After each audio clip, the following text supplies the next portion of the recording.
Açık Görüş hoş geldiniz. Her hafta olduğu gibi gündemdeki önemli gelişmelerle karşınızdayız. Sıcak dakikadılar. Kader anı denen zaman dilimlerinden geçiyoruz. Önemli ve kritik gelişmeler bekleniyor şu zaman diliminde. İki önemli gazeteciyle iki farklı ülkeden, üç farklı ülkeden gündemdeki gelişmeleri değerlendireceğiz. Adem Yavuz Arslan ve Doğan Ertuğrul bizimle beraber her hafta olduğu gibi Açık Görüş'te. Adem Yavuz Arslan, Doğan Ertuğrul, iyi akşamlar. Zaman dilimi. Merhaba, kolay gelsin, iyi yayınlar. İyi yayınlar, kolay gelsin. Teşekkürler. Şimdi güne damgasını vuran iki önemli gelişme var. Bunlardan birinin adresi Adem Yavuz Arslan'ın olduğu Amerika Birleşik Devletleri'nden. Donald Trump çok önemli açıklamalar yaptı ve bu gece bir medeniyet yok olabilir dedi. Çok kritik cümlelerdi. Yorumlanması gereken cümleler, üzerine düşünülmesi gereken cümleler. Çünkü İran'a tanıdığı 10 günlük sürenin bu gece dolduğunu hatırlattı ve zaman da dolmak üzere Amerika Birleşik Devletleri ne yapacak sorusunun cevabı bekleniyor merakla. Ama aynı zamanda Amerika Birleşik Devletleri'ne karşı bu tehditlerine, Trump'tan gelen bu tehditlere İran'dan da sert açıklamalar geldi.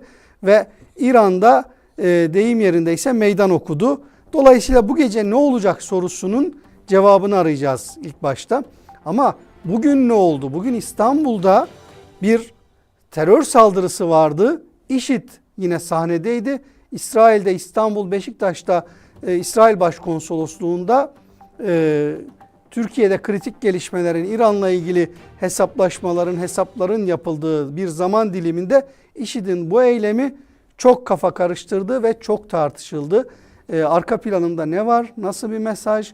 Türkiye'yi bundan sonra ne bekliyor? Ankara'da yaşanan gelişmelere dair önemli bilgilerimiz var. Bu bilgileri sizlerle paylaşacağız. Kulis notlarımız var. Bunları paylaşacağız. Diğer konu başlıkları da var ama uzatmadan direkt gündeme dalalım. Adem Yavuz Arslan, senle başlayalım. Trump ne demek istedi? Yani bu gece bir medeniyet yok olabilir. Ne demek? Arka planında ne beklemeliyiz? Ve 10 günün sonunda İran'la ilgili Amerika'da kafalar netleşti mi? Nasıl bir plan yürüyecek? Şu saat itibariyle diye başlamak lazım. Yani öyle bir şey ki sabahtan beri Trump iki farklı açıklama yaptı. Yerel saatle sabah 9'da bugün son artık akşam sürenin biteceğini ve bir medeniyetin yok olabileceği türde bir şey ifade etti. Tam 2 saat sonra eğer bir takım ilerlemeler olursa son tarih değişebilir dedi. Yani bu şu kısa kesit bile aslında Washington'un havasını yansıtmaya yetiyor. Bir kere moraller bozuk. Yani çok kolay değiştirebilecekleri rejim çok dişli çıktı. Beklemedikleri darbeler aldılar. Ekonomik faturası Trump'a her geçen dakika artıyor. Sadece Trump'a değil, dünyanın her yerine ama dünyanın geri kalanı Trump'ın umurunda değil. Amerika'da Trump için fatura giderek artıyor ve kolay çıkış yok. Yani hem rejim yerinde duruyor, hem ekonomik faturası arttı hem de kolay bir yöntemle Hürmüz Boğazı'nı da açamıyor. Dünyadan da destek bulamıyor, kendi kamuoyundan da destek bulamıyor. Son olarak kendisi gibi bir başka tartışmalı isim Pete Hegseth, Savunma Bakanı, yeni adıyla Savaş Bakanı ve bu kadroyla Trump tehdit ediyor. Peki ne beklemek lazım? Açıkçası ben yine Trump'ın buradan bir manevra alacağını, bir vesileyle bu süreyi uzatacağını düşünüyorum. Ama bu Trump her şey olabilir. Yani her türlü değişiklik olabilir. Bakın 2 saat içerisinde 2 farklı açıklama yaptı. Bu aslında Amerika'nın ne kadar zorda olduğunu gösteriyor. Çünkü yani çok basit bir şeydir. Bu kadar çok tehdit eden birisi adım atmaz. Adım atacak bir ülkede tehdit etmez yani. Adımını atacaksa atar zaten. Dolayısıyla Trump'ın işi hiç kolay değil. İran hani Amerika'da geçen hafta söylemiştik, konuşmuştuk. Biraz esprisi yapılmıştı. İran'ın rejim değiştirmeye giderken Washington'da rejim değişiyor diye. Gerçekten değişen kabine üyeleri, görevden alınan 12 üst düzey general, topun ağzındaki savunma bakanı, Washington'da işler pek iyi değil. Washington'da işler iyi değil, Türkiye'de de iyi değil, İran'da da iyi değil, tüm dünyada iyi değil. Petrol fiyatları almış başını gidiyor. Herkes bu savaşın nasıl bitirileceğini konuşuyor ama tehditler, açıklamalar, işte Trump'ın bu sözleri, yani bir medeniyeti yok etme meselesi. Doğan Ertuğrul, yani İran'daki rejimi değil, bir medeniyeti yok etmekten bahsediyor. Bunun anlamı ne? Yani şimdi İran tarafından gelen açıklamalar da var bu tehdide Trump'a karşılık ve müzakere masası tamamen ortadan kaldırılmış gibi gözüküyor. Bu cümlenin senin cephenden anlamı ne ve İran'ın bu tehdide karşı verdiği cevap önümüzdeki günlerde bize bir gelecek, birkaç gün açısından söylüyorum. Çok öyle uzun geleceğe de bakamıyoruz zaten. Yakın gelecekte birkaç günde nasıl bir tablo getirir? Öncelikle lafı dolandırmadan söyleyeyim. Trump halt etmiş. Amerika ne kadar büyük bir güç kullanırsa kullansın İran'daki medeniyeti, uygarlığı yok etme ihtimali yok.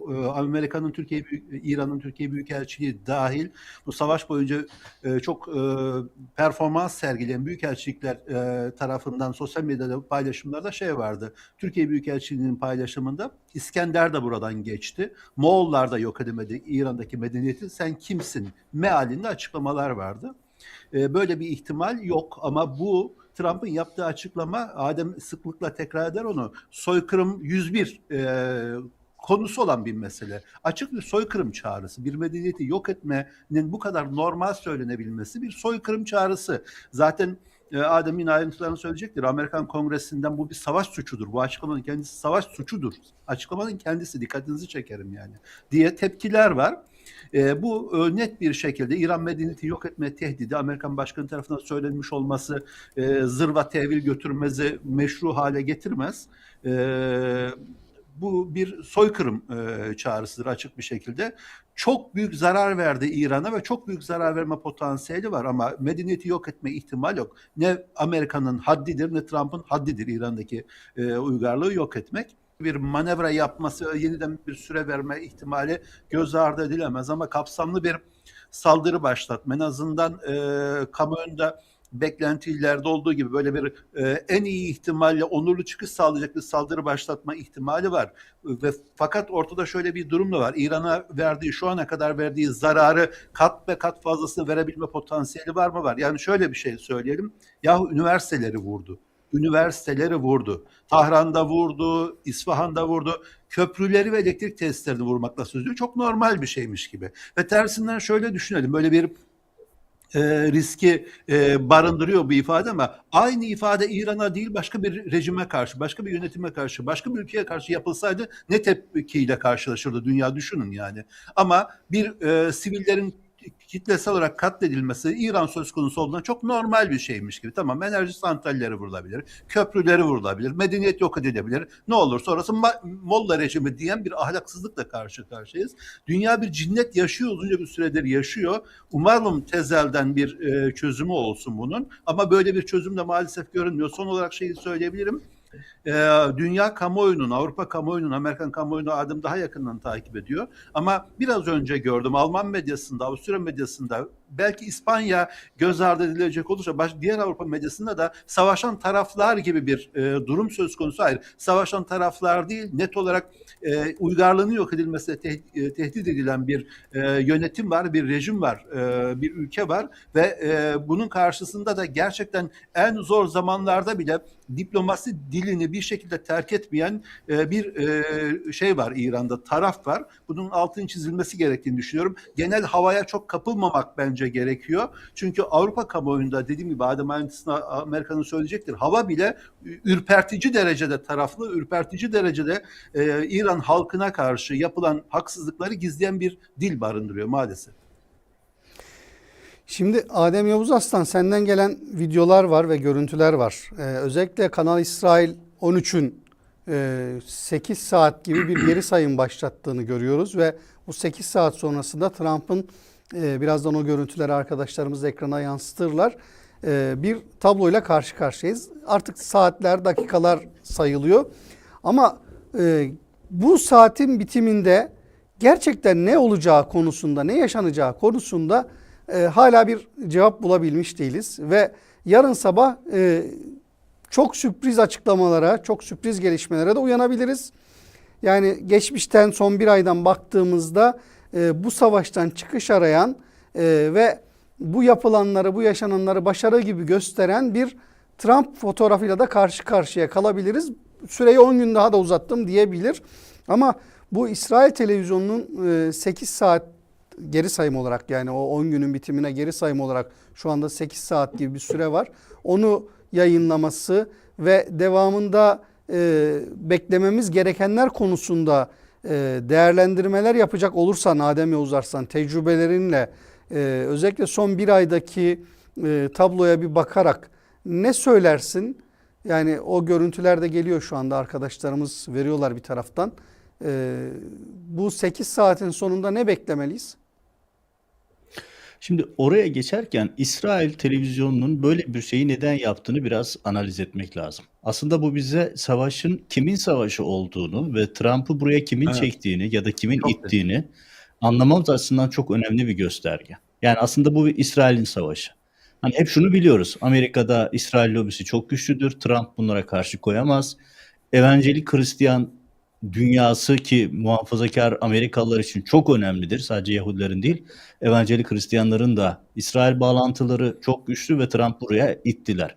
Peki bu İsrail'in acelesi neden ya da Netanyahu neden bu şekilde agresif bir şekilde Trump'ı bu işin içine çekiyor? 7 kez Washington'a geldi. Yani artık yol etti burayı. Telefon görüşmeleri hariç. Bu kadar yoğun bir ilişki olmasının arkasında şöyle bir nokta var. Şimdi Trump gergin. Evet, gergin çünkü Trump şunu görüyor. Amerika kamuoyu İsrail antipatisi giderek yükseliyor. Amerika'da anti-İsrail yükselen bir dalga şu anda. Özellikle de genç jenerasyon içerisinde. Zaten Gazze ile bu çok hareketlenmişti. İsrail saldırısıyla birlikte bu oldukça yükseldi. Şimdi İsrail tarafında şöyle bir psikoloji var. Eğer biz Trump'la bu işi halledemezsek bir daha uygun bir lider, uygun bir konjonktür yakalayamayız. Hani İsrail İran'ı bu şekilde halletmek istiyor. Halletmeyi tırnak içerisinde söylüyorum. Yani İsrail'in önceliği Trump gitmeden, çünkü İsrail tarafı şunu da görüyor. Amerika'daki kamuoyu yoklamaları, iç dengeler, tablolar ara seçimlerde Trump'ın darbe alacağını gösteriyor. Hani İsrail şöyle söylüyor. Önümüzde birkaç ay var. Biz bu birkaç ay içerisinde İran'ı ayağa kaldıramayacak şekilde hasar verirsek, hırpalarsak, imkan olur da rejimi değiştirir, hatta imkan olur da ülkede birkaç parçaya ayırabilirsek 40 yıllık, 50 yıllık hedeflerimize ulaşırız. Ama ulaşamazsak bundan sonra böyle bir konjonktür bir daha yakalayabilir miyiz? Soru işareti. Yani İsrail'in bu kadar çok istekli olması, işte gördüğün gibi, yani hani biz ne görürüz? İşte yılbaşında o New York'ta mesela şey vardır, bir meşhur top vardır. Onun düşüşün geri sayım yaparsın. Uzaya gönderirken, füze gönderirken geri sayım yaparsın. Yani savaş için geri sayım yapmazsın, yani böyle bir şey yok. Ama bu İsrail'deki motivasyonun kaynağı şey. Trump'ın da içinden çıkamadığı nokta bu. Bir taraftan iktidarına çok ciddi destek veren ve gelecekteki iktidarına bir nevi sigorta olan İsrail lobisi bastırıyor. Öbür taraftan kendi partisi, kendi toplumu, kendi ülkesi dur bir dakika diyor ve saha gerçekleri var. Bakın, Amerika'da çok üzerinde konuşamadık sıcak gündem sayılı 12 general, aralarında Kara Kuvvetleri Komutanı dahil olmak üzere görevden alındı. Bürokrat, yani 50 senesini orduya vermiş adamlar ve yönetime diyor ki bu yapamazsınız. Yani İran'a kara harekatı yapamayız diyorlar. Ve adam kariyerini yakma bahanesine bu itirazını dile getirdiği için bakan tarafından görevden alınıyor. Çok basit bir hesap söyleyeyim. Yani bakın, ben Irak coğrafyasında savaşı izledim. Dümdüz bir coğrafyada, Irak'ta Kürdistan bölgesi hariç dümdüz bir coğrafya. Yaklaşık 500.000 asker kullandı Amerika Irak'ı işgal edebilmek için. İran için perspektif 1,5 milyon. Yani bu uygulanabilir, yapılabilir bir şey değil. Trump şu an tehdit ediyor ama pratikte yapabileceği tek şey en fazla bir yerleri bombalamak. Dolayısıyla bu çıkmaz sokak, açıkçası nasıl çıkacaklar konusunun cevabını kimse veremiyor. Şimdi kimse de çok kafa yormuyor herhalde. Doğan Ertuğrul böyle çevre ülkelerden, dünyanın farklı coğrafyalarından, Birleşmiş Milletler'den, NATO'dan, yani barışla ilgili bu konularda gözüp dönüp baktığımızda görmemiz gereken kurumlardan da çok böyle yüksek sesle ya ses çıkarılmıyor ya çıkarılıyor, duyurulmuyor. İşte şimdi İsrail'de geri sayım var. Ama İran'da da insan zincirleri var. O görüntüleri şimdi arkadaşlar getirirler. İşte İran'ın İsrail'e attığı bombalar, Hayfa limanına attığı bombalar. Karşılığında İran'ın İsrail'e attığı, İsrail'in İran'a gönderdiği füzeler. Netice itibariyle bu füzelerin düştüğü yerde, bu bombaların düştüğü yerde insanlar ölüyorlar. Birazdan o görüntüleri de getirecek ekrana arkadaşlar. İran'da da insan zinciri var. Adem Yavuz Arslan az önce özellikle altını çizdi ve o görüntüleri paylaştı. Birazdan ekrana da gelecek. Şimdi bu insan zinciri, işte Trump'ın açıklamaları, yani bir medeniyet yok etmekten söz ediyor ama hakikaten bir medeniyet ortadan kalkıyor gördüğüm kadarıyla. Dünyanın barış adına, insanların yaşatılması adına kazandığı bütün o birikim, bunun karşılığı olan medeniyet hepimizin gözünün önünde yok oluyor gibi. Doğan Ertuğrul, sen ne diyorsun Adem Yavuz Arslan'ın az önce çerçevesini çizdiği noktadan hareketle? Aslında bu İran savaşı, İran-Irak savaş bir yanılsamayı, büyük bir yanılsamayı bence ortadan kaldırıyor. Yani farklı, hani öyle bir klişe laf var ya, yeni bir kavram setiyle düşünmemiz gerekiyor. İran'da olup biteni, yeni dönemde dünyada olup biteni.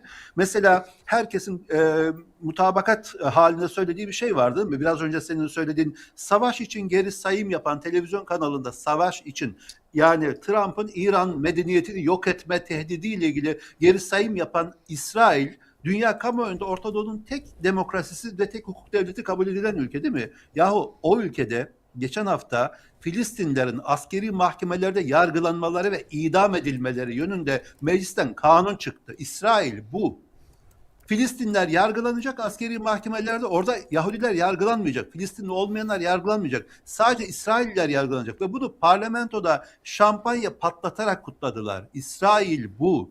Görmemiz gerekiyor. İsrail'deki mevcut yönetim bu. Ve bir şey daha söyleyeyim ben. Yani gözden kaçıyor. Tekrar söylüyorum. Bir medeniyeti yok etmekle söz ediyoruz. Karşısına gelen tepki İran'ın kontra açıklamaları ve şimdi senin verdiğin örnekte de olduğu gibi bir taraftan İran'ı yok etmeye yönelik bir Amerikan-İsrail işbirliği var. Diğer taraftan vay efendim sivilleri kullanıyorlar diyor. Dikkatinizi çekerim. Sivilleri kullanıyorlar. Retoriği İsrail'in Gazze'de kullandığı retoriktir. Niye hastaneleri vuruyorsunuz? Niye okulları vuruyorsunuz eleştirisine İsrail, efendim Hamas oralarda gizleniyor, o nedenle vuruyoruz demişti. Şu an aynı şeyi yapıyorlar. Aynı şeyi yapıyorlar. Diğer taraftan İran'daki rejimin sivilleri, yani düşün, beklentin neydi? Saldırılar başladıktan sonra bir ayaklanma olmasını bekliyorlardı İran'da. Bu ayaklanmanın olmayacağı ortaya çıktı. Bu ayaklanmanın kolay olmadığı ortaya çıktı. Bu ayaklanmanın kolaylıkla tezgahlanamayacağı ya da organize edilemeyeceği ortaya çıktı. O nedenle özgür Batı dünyasının cilaları dökülüyor bence İran Savaşı'nda. Çünkü net olarak gördüğümüz şey şu: ya adını doğru koyalım. Gazze'liler insan olarak görülmedi dünya kamuoyundan. Şu an İranlılar insan olarak görünmüyorlar. Adını koyalım. Trump onlar hayvan dedi. Sivilleri yok etmek, enerji santrallerini yok etmek savaş suçu değil mi sorusuna onlar hayvan karşılığını verdi. Anlatabiliyor muyum? Bu cilaların dökülmesi gerekiyor. Gerçekle bence yüzleşmemiz gerekiyor. Tekrar söylüyorum, Gazze'de olan şeyi İran'da yapmaya çalışıyorlar. Orada eğer bunu becerebilirlerse ne olacaklarını görmek lazım. Senin başta sözünü ettiğin, sorduğun şeye dönecek olursak, gerçekten bu gece bir saldırı başlatma ihtimali var. Bu saldırının Adem söyledi. Şimdi İran'la ilgili bütün klişe, yani askeri tarih klişesidir. Dünyanın hiçbir ordusu kalıcı olarak İran'ı işgal edemez. Nokta. İskender'den bu yana herkes bunu denediyorlar. Bu coğrafyanın, hani coğrafya kaderdir diye bir klişe var ya, coğrafyanın oraya strateji olarak sunduğu bir imkan muhtemelen. Bulabilirse yönetmen arkadaşımız, Hürmüz Boğazı etrafında dönüyor. Bütün tartışmalar, ya Hürmüz Boğazı'na bir bakalım, Hürmüz Boğazı haritasına bir bakalım. Hürmüz Boğazı inanılmaz bir stratejik üstünlük sağlıyor İran'a. Orayı hiçbir ordunun kalıcı olarak kontrol altında tutması mümkün değil diyorlar o nedenle.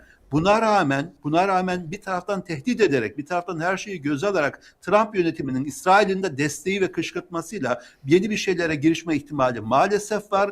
Geçen hafta muhtemelen konuşmuştuk. Binlerce, belki 10 binlerce kara ordusunu, kara harekatıyla İran topraklarına ve adalara sürmek dışında seçenek olmadığını düşünüyor olabilirler. Pentagon'un bütün askeri bürokrasinin itirazlarına rağmen bunu yapabilme potansiyeli var. Çünkü evet, söz dinlemediğine dair de bir sürü işaretler var. Dileyelim bunların hiçbiri gerçekleşmesin ama bir kara operasyonu, adalara yönelik bir işgal ve İran topraklarına yönelik bir işgal başlatma ihtimali var. Bu geceki o geri sayımdan sonra şunu belki söylemek gerekiyor. Mevzi olarak, kısa süreli olarak İran topraklarının bir kısmı İran'ın elinden çıksa bile bu yöntemle İran'daki rejimi dize getirme, İran'daki rejimi değiştirme potansiyeli yok. İran'ın sert muhaliflerini bile sivil hedefleri vurarak, köprüleri vurarak, işte elektrik santrallerini vurarak yapacağını şey rejimin yanına savunur hale getirmektir. Şu anki savaşın gidişatı böyle devam ederse bu potansiyel çok daha yüksek görünüyor. İran'da rejim karşıtları bile anti-Amerikan, anti-İsrail cephede rejim etrafında birleşebilirler gibi görünüyor. Şimdi İran'da ne olacak? Amerika ne yapacak? İsrail nasıl davranacak? Bunları konuşuyoruz ama Türkiye eksenine dönecek olursak bu savaşın, şimdi çok önemli iki kritik gelişme var. Bunlardan birisi İstanbul'da İsrail Konsolosluğu'na bugün yapılan, önünde yaşanan silahlı çatışma, IŞİD saldırısı ve bu olayın perde arkasına dair ortaya çıkan skandallar zinciri. Oldukça önemli bir tabloyla karşı karşıyayız. Neden şimdi IŞİD bu eylemi yaptı? Zamanlaması, arka planı ve İran'la olan bağlantısı, Türkiye-İran meselesi, savaşta Türkiye'nin rolü konuşacağız. Ama onun öncesinde Adem Yavuz Arslan, şimdi İran'da çok önemli bir tesis vuruldu. Gübretaş. Oradaki Gübretaş'ın, yani Türkiye'deki Gübretaş'ın oradaki ortaklığı İsrail vurdu ve orada üretim de durdu. Çok önemli bir hadise, önemli bir tablo Türkiye'ye bakan yönüyle ve buradan hareketle, Gübretaş'tan hareketle Türkiye'nin bu İran çıkmazındaki, İran girdabındaki giderek sürüklendiği nokta neresi? Bu doğrudan Gübretaş'a yapılan saldırı aslında ne ifade ediyor? Yani evet, İran'da belli noktalar, nokta atışı vuruşlar var ama buranın seçilmesinin anlamı ne ve Ankara'ya nasıl bir mesaj? Ya oraya geçerken Amerika'dan önemli gördüğüm küçük bir ekleme daha yapayım. Fotoğraf atmıştım. Arabadan konuşan bir adamın görüntüsünü. Onu ekrana verebilirseniz. O çok önemsediğim bir sinyal. Onu söyleyeyim. Yani Trump en fanatik destekçilerini bile kaybetmiş durumda. O kadar ki yani bugüne kadar Trump'ın iktidara gelmesini sağlayan en önemli isimler, Tucker Carlson gibi, Alex Jones gibi, bu isimler Amerikan sağının her gün böyle ekrana yapıcı izlediği isimler. Ve adam az önce bir tweet atmış. Arabadan bir çekim yaparak ve kimin tweetine dönüş yaparak söylüyor? Marjorie Greene Taylor'ın, ki o da fanatik Trump taraftarı, aşırı sağcı bir milletvekiliydi. Ve onların ortak söylediği şey şu: bu çılgınlığı durdurun. Trump'ı Amerikan Anayasası'nın 25. maddesi uyarınca görevden alın. Yani düşünün bakın, Trump'ın, hani Türkiye'de söyleyeyim, Erdoğan'ın en fanatiği kim olduğunu, onun böyle bir çıkış düşünün. Yani hani herkes mi çıldırdı? Hayır. Amerika'da en uçtaki insanlar bile Trump'a bir dur diyor yani. Hani bir dur noktasındalar. Bu önemli. Bunu ifade edeyim. Bakın, bu Alex Jones hani Amerikan sağının en çok izlediği adamlardan birisi ve altta yorum yaptığı kişi de yine en fanatik milletvekillerinden birisi. Asıl yani Tucker Carlson gibi adamlar ki Trump'a başkanlığı getiren adamlar bunlar ve bunlar şu an Trump'a yani bu çılgınlığı durdurun diye çağrı yapıyorlar. Bu çok önemli. Burada bir şey daha dikkat çekici. Bakın, bugün 2 tane açıklama var. Beni asıl ürküten konu o. J.D. Vance Başkan Yardımcısı Orban seçim için desteğe gitti. Hani biz AKP'lilerde alışırız ya, Hulusi Akar elinde böyle telefon tutup Erdoğan'ın konuşmasını dinletiyor falan ya, böyle şeyler yapıyor. Ya bugün aynısını J.D. Vance yaptı. Telefonla Trump aradı. Orban'ın mitinginde konuştu. İşin magazini bir tarafa. Orada söylediği bir şey var. Dedi ki bugüne kadar kullanmadığımız bazı seçenekler var. İranlılar bunu bir düşün. Aynı paralel Rusya'da Medvedev dedi ki nükleer savaşa doğru gidiyorlar. Ya korkarım bir kınıkların içerisine girebilir. Bu savaşın başlangıcı İsrail medyasına kuştu. İsraillerin Trump'ı şöyle ikna ettiği anlatılıyor. Sen gelmezsen biz nükleer silah kullanır ve İran rejimini indiririz. Hani İsraillerin Trump'a bu yönde bir telkini olduğu da anlatılıyordu. Yani umarım böyle bir şeye girmeyiz ama bu seçeneğin de konuşuluyor olması ayrıca ürkütücü. Yani Şimdi senin soruna Adem gelelim. Yavuz Arslan, benim soruyu Evet. hatırlatmak gerekecek. Çünkü araya çok önemli doneler girdi. Hatırlatayım hemen Yo, şeyi yo, söyleyeyim. Yani şunu Gübretaş, hatırlatmadan önce İran... ben şunun altını çizeyim. Yani biz o zaman, ben endişelendim. Yani bugünkü programın başında bugün gelişmeleri takip ederken bu 8 saat sonrasına dair geri sayımı, Amerika Birleşik Devletleri'nden Trump'ın yaptığı açıklamayı, ben biraz böyle bir çıkış yolu için, bir moral motivasyon sağlamak için bir kampanya algı olarak gibi algılamaya dönük reflekslerim vardı.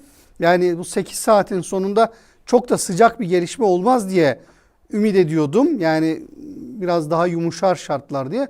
Ama senin söylediklerinden değil. anladığım daha endişeli olmak gerekiyor. Bu 8 saatin sonunda çok daha tehlikeli şeyler sadece Amerika cephesinden değil, İsrail kanadından da gelişebilir diyorsun. Yani maalesef şu anda hem Netanyahu hem Trump aslına bakılırsa yani ikisi de oldukları yerde olmaması gereken kişiler. Ama bir de yani çılgınca bir tablonun içerisindeyiz. Olmaz dediğimiz her şey oluyor. O yüzden ben Medvedev'in ve J.D. Vance'in aynı anda aynı şeyleri ifade etmesini de çok dikkate almak gerektiği fikrindeyim. Hani Ha. olmaz diyeceğim ama yani sonra yarın bir gün yani bir de Trump ya bu. Yani olmaması mümkün mü diye de kendi kendimize sorabiliriz yani. O zaman Türkiye çok da tehlikeli bir pozisyonda, yerde, coğrafi konum olarak ve doğrudan Türkiye'ye aslında diyebileceğimiz o Gübretaş'a yapılan saldırı doğrudan Türkiye'ye hedef olmuş diyebilir miyiz? Buradan gireyim hemen. Diyebiliriz. Direkt Türkiye şirketi için sonuçta. Şimdi doğrudan Yani şöyle anlatayım. Hı hı. Şimdi Gübretaş malum Türkiye'de herkesin az çok hele köyle, tarımla, çiftçilikle ilgisi olan herkesin bildiği bir yer. Tarım kredi kooperatifleri de öyle. Ve burası normalde çiftçiye ucuz mazot, ucuz imkan sağlaması gereken yer. Ziraat Bankası gibi sözde. Ama pratikte özellikle 2007-2008'den itibaren Erdoğan'ın yakın çevresinin arpalığına dönüştü. Mücahit Arslan hepimiz biliyoruz. Hazırladığı Ali İhsan Arslan Erdoğan'ın kara kutularından birisi. Babası İhsan Arslan da yine Erdoğan'ın Diyarbakırlı bunlar malum. Ve bu aile Erdoğan'ın yakın aileleri, yakın ekibinde özellikle Mücahit Arslan tam bir kara kutu. Şimdi 2008'de çok enteresan bir şey oldu. Gübretaş gitti İran'daki Razi Petrokimya'yı satın aldı. Şimdi diyeceksiniz ki ya ne güzel işte yurt dışında yatırım var. Ya kazına ya öyle değil. Neden değil? Birincisi bu şirket Amerika'nın yaptırım listesinde uluslararası anlamda sabıkalı bir şirket. Ve ikincisi şu, Razi Petrokimya'ya 681 milyon dolar Türkiye para ödedi. Ben bu konuyu çok yakın çalıştığım için yıllardır rakam biliyorum, takip ettiğim bir konu. Ve üzerine de 150 milyon dolar yenileme yatırımı yaptılar. Çünkü ambargo sebebiyle sıkıntıdaydı. Şimdi diyeceksiniz ki buradaki şey ne? Sorun ne? Sorun şu. Bu şirketi satın alırken iki tane şirket kuruldu. İki tane şirket var. Bir tanesi Asyagaz, bir tanesi de Tabosan. Asyagaz bu ihaleden sadece 20 gün önce kurulmuş. Tabela şirketi. Arkasında da Tabosan etmiş çalışmayan bir şirket. O da tabela şirketi. Ama bu iki şirkete kamu bankalarından, Ziraat Bankası gibi, Vakıfbank gibi milyonlarca euro kredi açılıyor. Kredi açılışında kimlerin araya girdiğini tahmin etmek zor değil. İhsan Arslan'ı söyledim. Bazı Mehdi Ekeri vesaire söyledim. Bazı Diyarbakırlı önemli isimler de var. Ve en önemlisi şu. Erdoğan'ın eski ev sahibi Faruk Koca. Hatırlarsınız Selam Tehdit Operasyonu'ndan da ismi gündeme gelen bir isimdi. İşte hani sahaya girip hakem yumruklayan şahıs. son karesi Ve oldu. onunla birlikte Hafızalara evet, eski kazınan ev son sahibi karesi Erdoğan. oldu. Evet, hemen de sonra tahliye ettiler zaten. Şimdi bu isimler bu işin içerisinde ve burada açılan krediyle ilgili devlet sırrı şeyi kondu. Mesela milletvekilleri bu konuyu gündeme getirdiğinde dediler bu devlet sırrıdır. Açıklama yapmadılar. Ve ne oldu biliyor musunuz? Bu işin içerisinde Diyarbakır'da memur olarak çalışan Şaban Bekçi isimli birisi, memur çalışan birisi. Bugün Türkiye'nin en zengin isimlerinden birisi, kaç milyar doları yönettiği belli değil. Razi Petrokimya'nın genel müdürlüğüne kim atadılar? Türkiye'de Selam Tevhid Operasyonu'nda çok konuşulan bir şahsın oğlu. 17-25 Aralık'ta önümüze düşen Reza Zarrab'la ve Selam Tevhid operasyonunda da yine çok gördüğümüz bir başka isim Hakkı Selçuk Şanlı. O da Uğur Mumcu suikasti döneminden bu yana gündemimizde olan isim. Yani Selam Tevhid var, bir takım kirli kapaklı organizasyonlar var vesaire vesaire.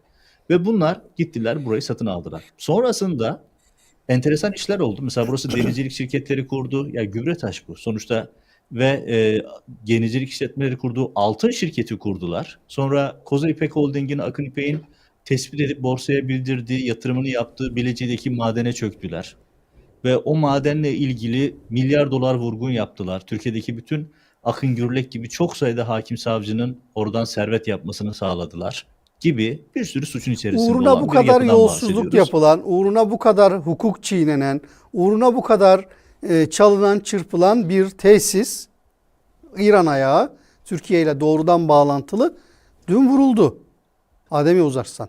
Evet. Bu Bu ne arada Bilal anlama Erdoğan geliyor? da var. Yani çünkü Bilal gerçekten Erdoğan da var. evet. Çünkü Bilal Erdoğan da şöyle var.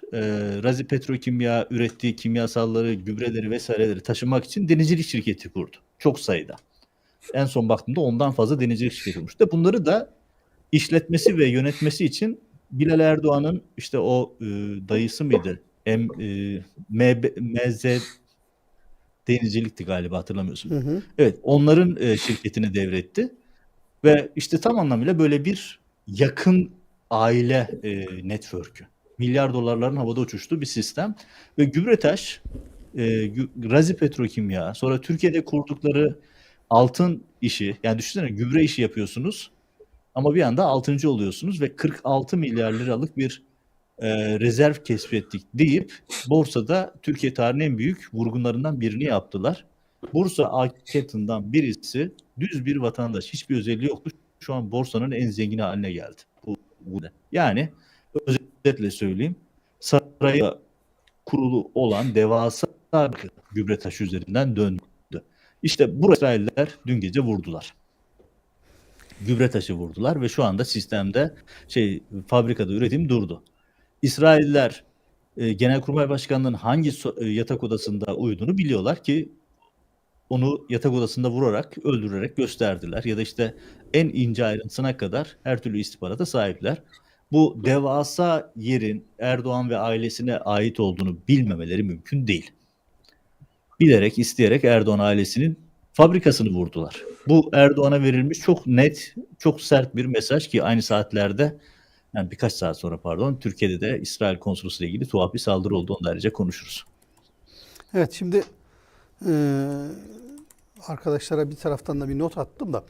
Şimdi Doğan Ertuğrul, evet, işin içinde bu kadar ismin olduğu, iktidarın, rejimin para kaynağı açısından, ilişkileri açısından nasıl bir metodolojiyle burayı inşa ettiğini ve nasıl vurulduğunu Adem Yavuz Arslan çok güzel anlattı. Şimdi zamanlaması manidar dedi Cumhurbaşkanı Erdoğan. Zaman ayarlı provokasyon tepkisini verdi. Bugün İstanbul'da İsrail Konsolosluğu'nun önündeki çatışmayla alakalı.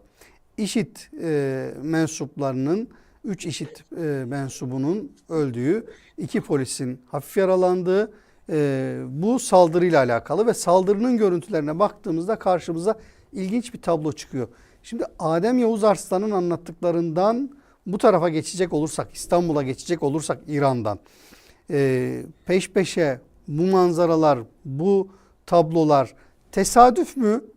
Yoksa bunları ilişkilendirmek, bunlarla ilgili birlikte yorum yapmak, gerçeği aramakta, gerçeği bulmakta işimizi mi kolaylaştırır, bizi komploya mı götürür diye sana sorarak başlayayım. Yani öyle bir cinnet hali yaşıyoruz ki, bu kelimeyi de çok kullandım bugün. En tesadüfi görünen şeylerde bile acaba birbirine nasıl bir bağlantısı var diye sormamız çok meşru bir şey. Şimdi Adem'in bıraktığı yerden şeyi söyleyeyim. Gübretaş mevzunun bağlamı bence şu.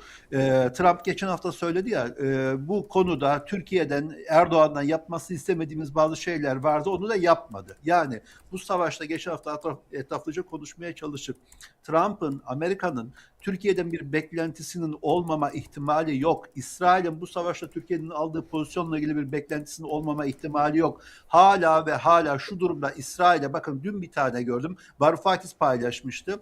Bazı Yunan silah şirketleri sahte bayraklar göstererek, işte onun adına her ne deniyorsa, Türkiye üzerinden İsrail'e silah gönderiyorlar. Türkiye üzerinden İsrail'e silah gönderiyorlar dedi. Türkiye'nin bundan haberinin olmama ihtimali var mı? Varsa vahim. Durum da zaten.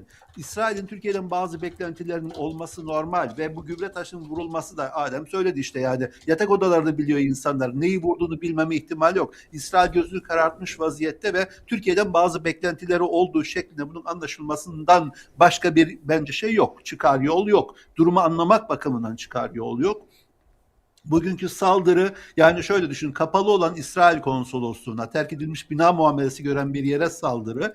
Sabah saatlerinde ilk şey çıktığında, yani o görüntüler ilk ortaya çıktığında, azıcık polis adliyebilen herkesin görebileceği gibi çok sofistike ya da çok eğitimli bir IŞİD saldırısı gibi görünmüyordu. Hatta bir iki arkadaşımla ben konuştum. O çatışmanın kendisi falan filan çok eğitimli, çok hazırlıklı olmadıklarına dair bir sürü şey söylüyordu. Ama sonuç itibariyle ortada bir gerçek var. O gerçek şu: yahu bu ülke neleri kokteyl terör örgütü lafını gördü değil mi? IŞİD'e laf konduramayan, Suriye'deki İslamcı gruplara laf konduramayan Türkiye'deki iktidarın şu anki İçişleri Bakanı, eğer daha sonra bir düzeltme yapmadıysa dini istismar eden bir örgüt filan gibi bir laf söyledi. Ne örgüt abi bu? Dini istismar örgüt hangi örgüt bu?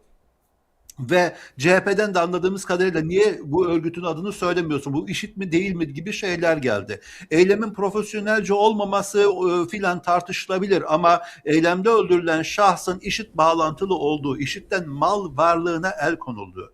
3-4 yıl kadar sonra gerek görülerek mal varlığına el konulmaktan vazgeçildiği gibi bir durum söz konusu. Ben bununla sabah konuştuğum arkadaşımla da onun üzerine biraz müzakere yapma fırsatı bulduk.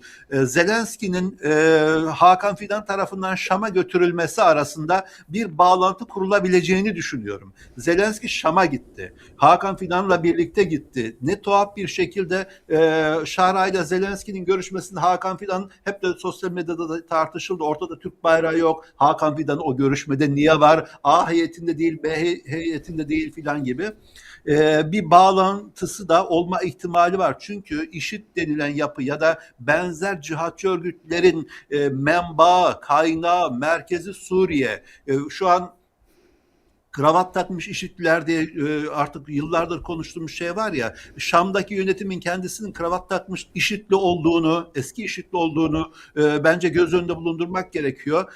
Rusya ile Ukrayna, Türkiye, Şam arasında farklı gerilim alanlarının olduğunu da görüyoruz. Zelenski'nin götürülmesine, Şam'a götürülmesine Rusya'nın iyi peki hadi demiş olma ihtimalinin olmadığını da tahmin edebiliriz. O nedenle bölgedeki örgütlerle gerçekten ne tür bir bağlantısı var? Ankara bunu nasıl açıklayacak? Bunu neye yıkacak? Ne için bir manivela haline dönüştürmeye çalışacak göreceğiz. Ama sonuç itibariyle Türkiye'deki İsrail Büyükelçiliğine yönelik saldırıya ilişkin ben şeyi gördüm. İsrail Dışişleri Bakanlığı'nın açıklamasını gördüm. Tabii ki Türk yetkilileri tebrik ediyor, bilmem ne yapıyor ve arkasından terörist kim olursa olsun mücadelemiz devam edecek diyor. Nedir acaba bunun arkasına gelen motivasyon? İsrail'in yaptığı başka şeyler için bir terörizm bahanesi yaratması mıdır mesela?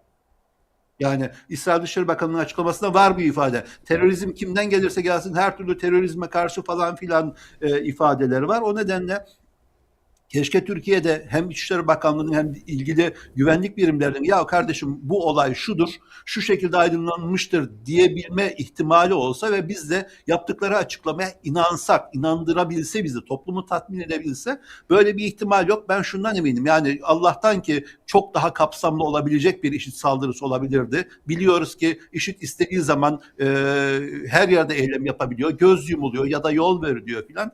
Bu eylemin de rejim tarafından, İçişleri İçişleri Bakanlığı ya da saray her ne ise tarafından nasıl kamuoyuna aktarılacağı, buradan neler murad edileceği, bunun üzerine neler bina edilebileceği üzerine temkinli olmak gerekiyor bence. Önümüzdeki günlerde buna dair de şey çıkacak. Buna ne anlam yükleyecek bu Türkiye'deki yönetim, rejim ve buradan topluma ne mesajlar verecek? Şu an ne olacağını söylemek bence erken ama buna bir yatırım yaptıklarını görmek gerekiyor. Evet, bu konuda Adem Yavuz Arslan'ın değerlendirmesini alacağım ama bir son dakika verip öyle devam etmek istiyorum. Yaklaşık işte 10 dakika önce ajanslara düştü ve 40 dakika önce de hayatını kaybetti. Lucescu, efsane spor adamı. Antrenman sırasında bir kalp rahatsızlığı geçirmişti ve sonrasında hastaneye kaldırılmıştı. Tedavisi devam ediyordu fakat 80 yaşında efsane spor adamı hayatını kaybetti. Türk spor severlerin, Türk sporcuların gönlünde de ayrı bir yeri var. Lucescu'nun vefatına dair, hayatını kaybetmesine dair bu son dakika bilgisini de takipçilerimizle paylaşarak Adem Yavuz Arslan az önceki İsrail konsolosluğunun önündeki çatışmaya dönecek olursak çünkü bu konudaki değerlendirmenin ardından biraz da Türkiye'de bu İran Savaşı'nın gölgesinde kalan çok konuşulmayan önemli gelişmeler var Ankara'da. Önemli bir dava var. MHP'de çok sürpriz gelişmeler var. Onlara ilişkinde kalan süremizi değerlendirmek istiyoruz birlikte. Ama senin İsrail Konsolosluğu önünde IŞİD'in bugün yaptığı eyleme dair tespitlerini alarak başlayalım. Birkaç görsel vardı. Onu ekrana verebilirsek daha derli toplu anlatma imkanı Getirecek bulurum diye arkadaşlar. düşünüyorum. Şimdi bu ekran İstanbul'daki saldırının politik mesajını bir kenara koyalım. İşin adli ve kriminal boyutuna bir bakmamız lazım. Çünkü tam anlamıyla skandallar bütünüyle karşı karşıyayız. Nedeni şu ekrana getirdiğim haberde çok ayrıntılı bir şekilde IŞİD'in dünya çapındaki takipçilerine, ki buna uyan üzere yalnız kurt mesajı da deniyor Batı literatüründe, verdiği bir mesaj var. 1 ve 8 Nisan tarihleri arasında Yahudilerin Hamursuz Bayramı, Hristiyanların da Paskalyası malum aynı dönem ve dedikleri şey şu: hedef olarak konsolosluklar, İsrail konsoloslukları ve bir takım dini mekanlar, kiliseler ve hedefler sayılıyor. Buralara saldırı talimatı var ve İran IŞİD'in El Neba diye bir dergisi var. İşte şu ekrandaki dergi.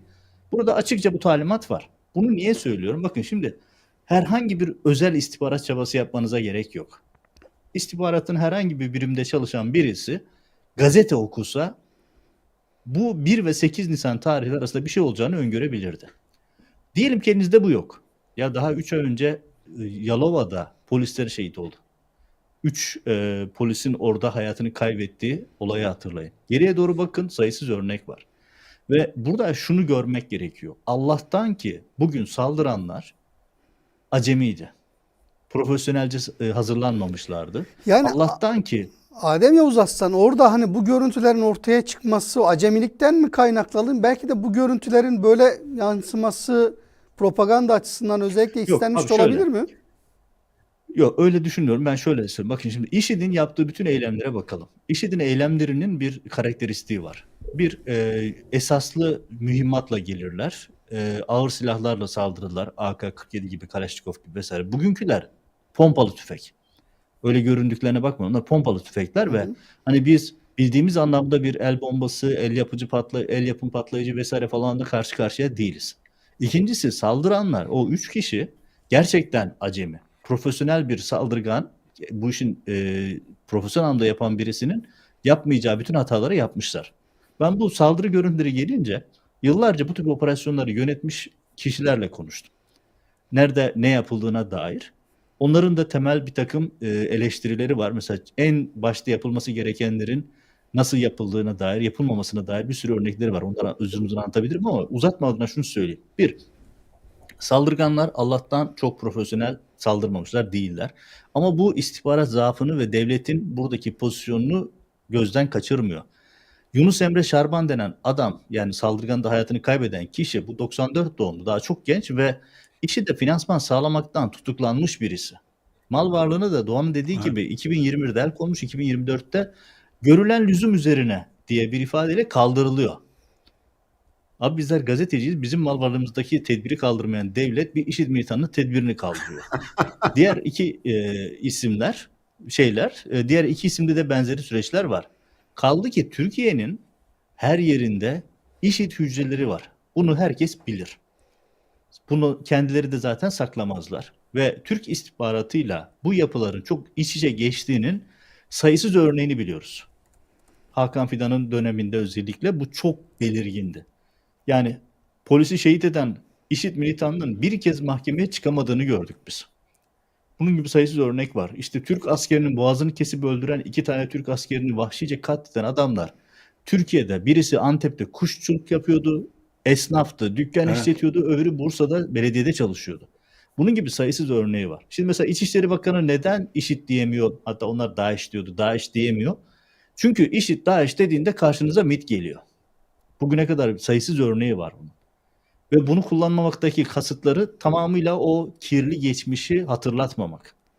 Buradaki hadisenin bir saldırı boyutu acemi. Müdahale edenler daha büyük skandal. Ya baksanıza, trafik akıyor, insanlar durmuş çatışmayı izliyor. Sanki inşaat izleyen emekli amcalar gibi. Hani vardır ya böyle Türkiye'de böyle inşaat makinelerinde oturup izlerler. Ya çatışmanın ortasında insanlar Bayılırlar. var sağda solda. Yani ve inanılmaz skandallar. Mesela Türk medyası o polisin kahramanlığını anlatıyor. O kahramanlık değil, aptallık. Karşınızdaki adam silahıyla duruyor, siz işte aşağıdan ayağını vurarak etkisiz hale getirmeye çalışıyorsunuz falan. Bunun gibi bir sürü şey var. Hata var. Eğer orada gerçekten böyle acemilik değil de esaslı birileri olmuş olsaydı, Allah korusun, çok büyük facia olurdu. Asıl ya bu ülkenin aklını kaybettirdiler ya. Bakın, adam yerde yatıyor, IŞİD militanı, yaralı. Polis gelmiş, ayağının üzerine koymuş, sanki hatıra fotoğrafı çektiriyor. Bakın, o görüntüler dünya medyasında var şu anda. İkincisi, üçüncüsü yapıyor. El Cezire'nin gönderdiği bir şey, El Cezire'nin yayınladığı bir videoda 3 tane polis ayaklarını basmışlar üzerine yerdeki yaralı adamın, duruyorlar. Ya bakın, çok temel kuraldır ya. Bu adamın üzerinde bir el yapım patlayıcı olsaydı, bir el bombası olsaydı orada onlarca kişi ölürdü. Yani bunu hiç mi eğitimini almadınız, hiç mi görmediniz? Ya şöyle söyleyeyim, hani polisin müdahalesindeki skandallar, önlemedeki hatalar diğer örgütlere cesaret vermiştir. Yani bu kadar aptallık yapılırsa bir müdahalede artık sonu nereye gider bilmiyorum. Yani pek çok benzer hadisede son dönem yaşadığımız, artık neredeyse kanıksadığımız, hiç yadırgamadığımız ve birkaç saat içinde de çabucak konuşulup tüketilen ve unutulan bir hadiseden bahsediyoruz bir ülke için.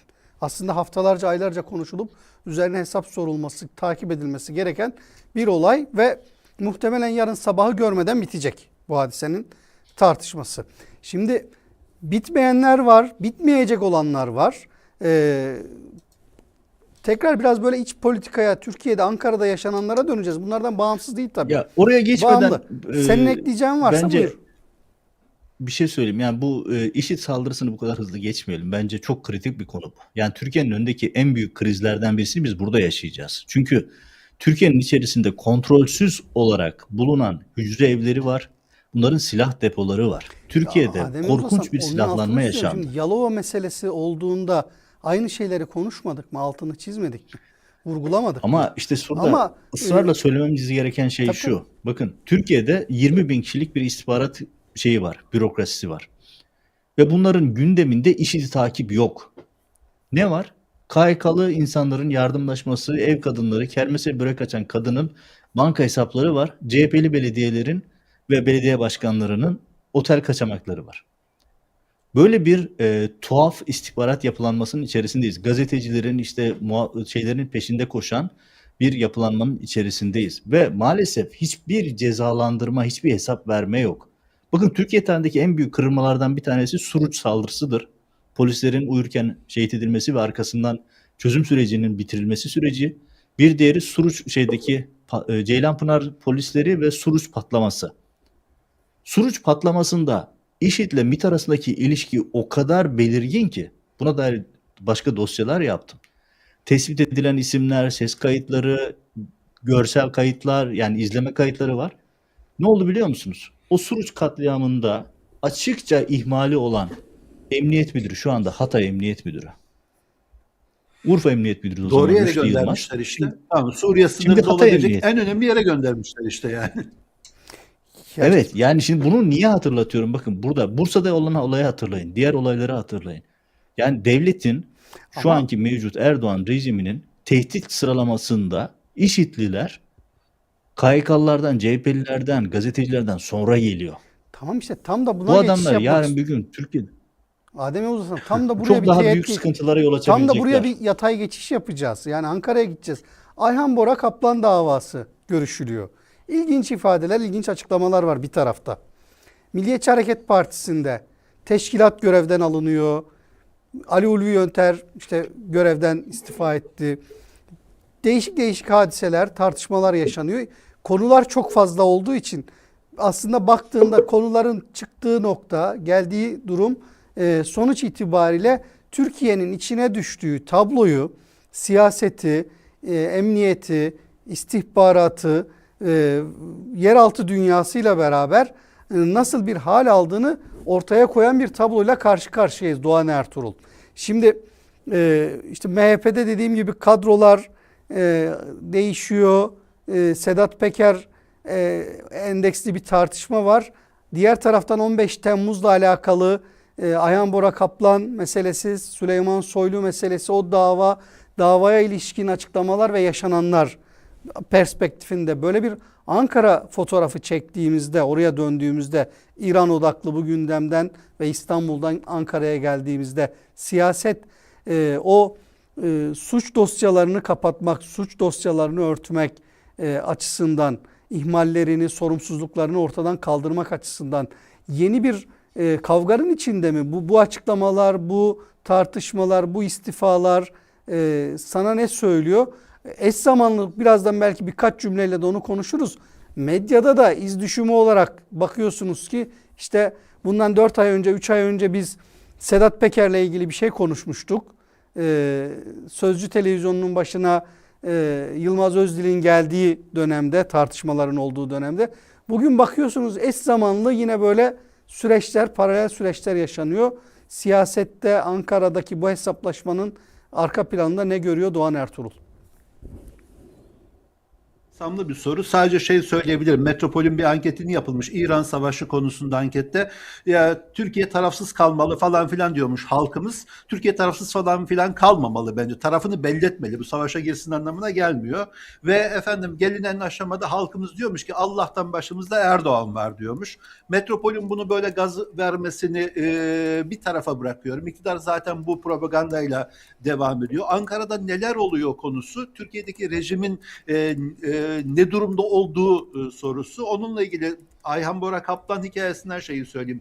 Bazı şeyleri sadeleştirerek konuşmakta belki fayda var. Bakın Ayhan Bora Kaplan hikayesindeki mevzu çok basit ifadeye şu.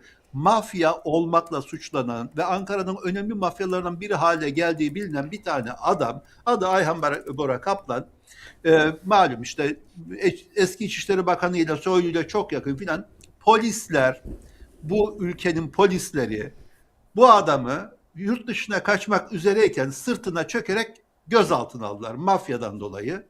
Vay niye çöküyorsun filan dediğinde de daha çok çökeceğim sana diyorlardı. Ey değerli izleyiciler, o polislerle o mafya bugün aynı mahkeme salonunda yargılanıyorlar. Polisler, mafyaya operasyon yapan polisler başka bağlantılar nedeniyle suçlanıyorlar ve yargılanıyorlar. Düşünün ki mahkeme salonunda bir tarafta polisler, operasyon yapan polisler, diğer tarafta mafya var. Bitti mi? Bitmedi. Duruşma salonunda olan şey şu. Mafya polisleri, polis de mafyayı FETÖ'cülükle suçluyor. Nasıl? Güzel değil mi? Mafya polisleri, polis de mafyayı FETÖ'cülükle suçluyor. Çünkü ülke bir kez daha söylüyorum o hale gelmiş ki ne olursa olsun her türlü suçtan sıyrılmanın bir şeyi var, kavramı var. FETÖ filan diyorsun. Sonra ne oluyor biliyor musunuz? Güzel olan şey şu. Sanıyorum o mafya mensuplarından bir tanesi diyor ki vay efendim bize yönelik operasyonlarda da FETÖ'cü olduğu bilinen T24 sitesi diyor. Türkiye'nin malum en ana akım mecralarının biri haline gelmiş bir site. Çok değerli gazeteci arkadaşlarımız orada çalışıyor. FETÖ'cüler diyor bunu haber yaptılar falan filan diyor. Bugün E24'e bakıyorsunuz. Türkiye'nin şu an dikkatinize sunuyorum değerli izleyiciler. Yani en muteber, en mutedil görünen internet siteleri, haber portalı, dediğim gibi benim de çok yakın arkadaşlarım da orada çalışıyor. Eski arkadaşlarım. Efendim mafya mensubunun bu açıklamasının altına not düşüyor T24. Biz FETÖ'nün hiçbir kumpasında FETÖ'cülere bilmem ne yapmadık falan filan diye. Yani ya bu kelime bitti artık, bitti ya. Utanmazlığa bakar mısınız? Utanca bakar mısınız? Rezilliğe bakar mısınız? Vay biz FETÖ'nün hiçbir kumpasına FETÖ'ye destek vermedik filan. Yalan söylüyor filan diyor. Ben izleyicilerimizden çok basit bir Google aramaları yapmalarını isterim. Bu FETÖ kumpasına destek verdik vermedik bağlamında değil. Daha önce nasıl pozisyon almış? T24 Veli Küçük gözaltı diye arasınlar bakalım ne çıkıyormuş orada. Mesela Ergenekon döneminde neler yapmış T24? Haberleri nasıl vermiş? Başka konularda nasıl vermiş? Bu işin Ayhan Bora Kaplan hikayesinin Ankara'da hiç şeye gelmedik daha dikkatini çekelim. Bir tarafı MHP. MHP'de Bahçeli'den sonra genel başkan olması beklenen teşkilatın önemli bir kısmının hazırlık yaptığı bir adam istifa etti. Arkasından İstanbul İl Teşkilatı feshedildi. İlçe başkanlıkları feshedildi. Oraya Bahçeli'ye daha yakın olduğu söylenen biri geldi. Çok basit bir şey ya. Bu sadece şu şeyi gördüm ben. Şamil Tayyar'ın Adem belki sen de görmüşsündür. Bahçeli partide kendi kontrolü dışında olmayan bilmem neleri bilmem ne yapıyor. Şunun binde biri CHP'de ya da bir başka partide olsaydı yer gök yıkılırdı şu an. Anlatabiliyor muyum? Ama filan yapıyor. Şeyin içerisinde olup biten şey. Bununla ilgili bir güzel yorum gördüm. Yani Bahçeli sonrasına yönelik bir hazırlık bu MHP içerisindeki kaynama filanla CHP'ye yakın olduğunu tahmin ettiğim, ben uzun süredir takip ettiğim bir analist, adını vermeyeceğim, şey diyor. Bu bence Bahçeli sonrasına hazırlık değil. Bu bence MHP'de Erdoğan sonrasına hazırlık. Yani bu yatırımın yapılmama ihtimali var mı? O nedenle Ankara'da olup biten şey çok çok çok katmanlı ve bu hikayede de yani gözümüzün önünde olup biten mafya polis hikayesinde de MHP içerisinde olup bitenlerde de bakın durum o halde ki CHP'ye gelmedik. Yahu Bursa Büyükşehir Belediye Başkanı tutuklandı. Bugün Üsküdar'a operasyon yaptılar. Yarın kimlerin tutuklanacağı falan filanın şeyi yok. Sınırı yok filan. Diğer taraftan CHP'ye yönelik de her tik tak geçen hafta da biraz konuşmuştuk. Acaba gelir mi? Kayyım gelir mi? Kılıçdaroğlu hazır bekliyor. Kılıçdaroğlu'na yakın kaydıkları hala diyorlar. Efendim partiye kayyım mı atansın? Tabii ki Kılıçdaroğlu partiye geri gelecek filan diyorlar. Son olarak şeyi söyleyebilirim. Güzel bir yorum biraz önce yine gördüm. Fatih Altaylı'nın yorumu. Diyor ki eğer partinin başında Kılıçdaroğlu olsaydı, partinin başında ne İmamoğlu tutuklanırdı, ne mutlak butlan davası açılırdı, ne belediyelere yönelik operasyon yapılırdı, ne başka bir şey olurdu. Çünkü Kılıçdaroğlu İmamoğlu adını aday göstermezdi. Çok net, bunu biliyoruz.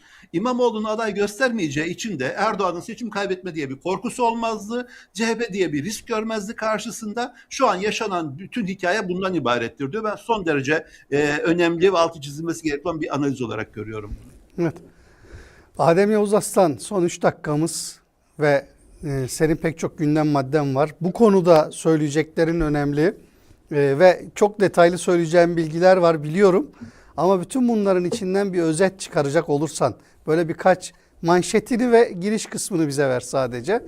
Yani MHP'deki kavga, medyadaki Yılmaz Özdil yeni dizayn. Bak Bedrettin, izleyicilerimizden Adem Yavuz'un sözünü kesmeyin diye çok fazla tepki geliyor. Niye vallahi konuşmasına benim engel oluyorsunuz da kesecekler tepki Adem geliyor. Yavuz Ben buradan Aslan'ın sözünü uyarıyorum kessem.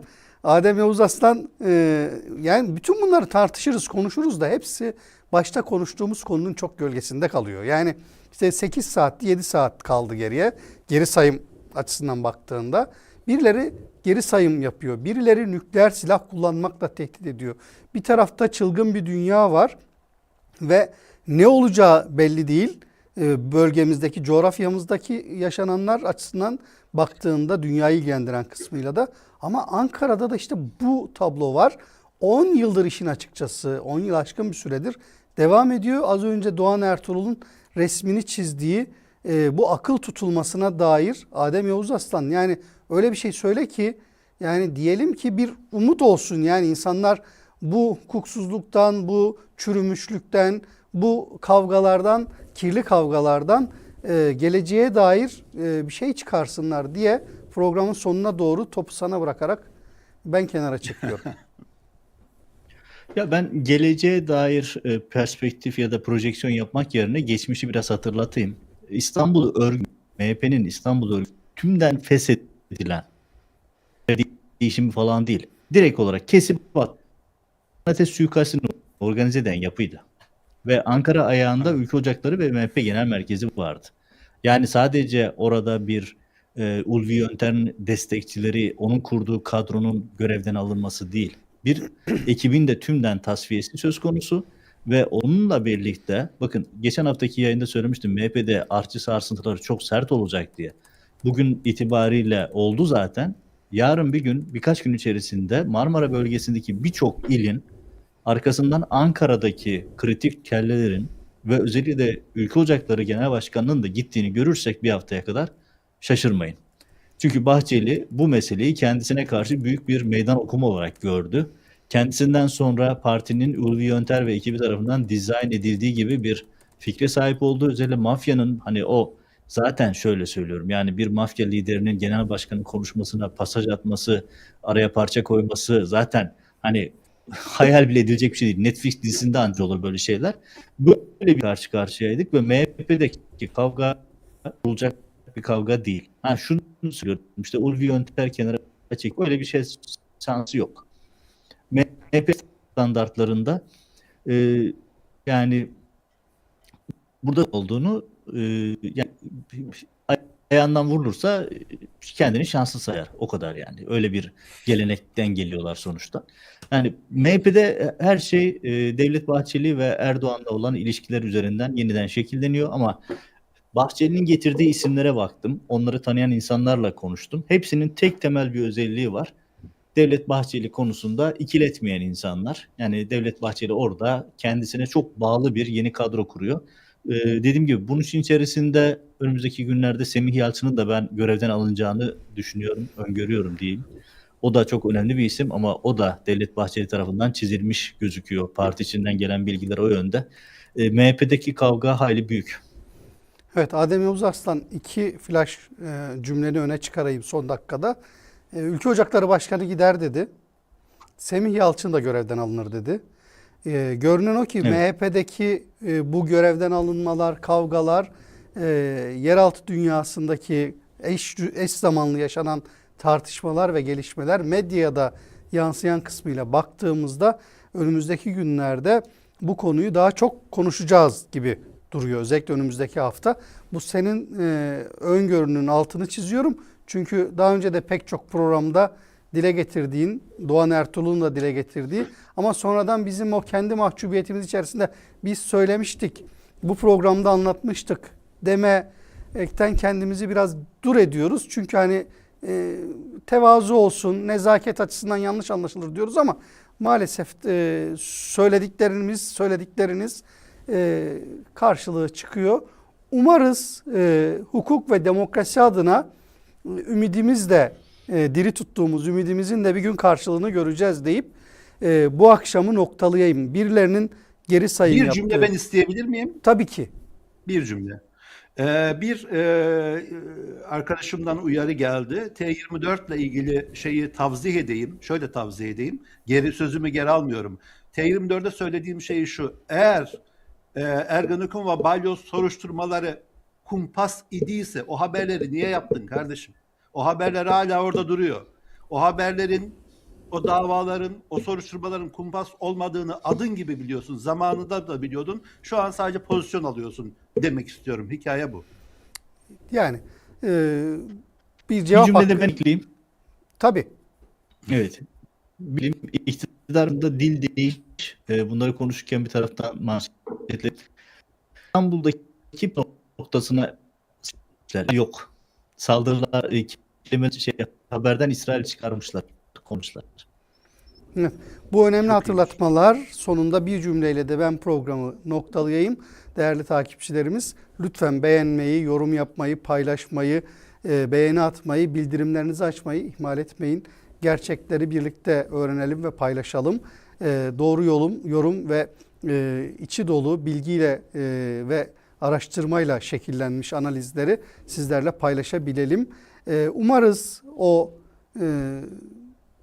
savaş, gerilim, geri sayım, nükleer bomba, tehditler bu gece o gece olmasın diye ümit edelim. Yani barış ve uzlaşmanın, müzakerenin, masaların kurulduğu, insanların hayatını kaybetmediği, savaşın yerine siyasetin ve uzlaşmanın, görüşmelerin, barışın konuşulduğu bir zaman dilimi ne uyanalım bu gecenin sabahında. Haftaya o gündemi, o gelişmeleri konuşmak için şimdiden böyle bir ümitle sizden müsaade isteyelim. Ama az önce söylediğim o takip, beğeniyi de ihmal etmeyin lütfen. O kıymetli ve önemli.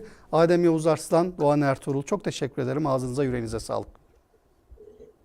Ben teşekkür ederim. Kolay gelsin. Haftaya görüşmek üzere, hoşça kalın.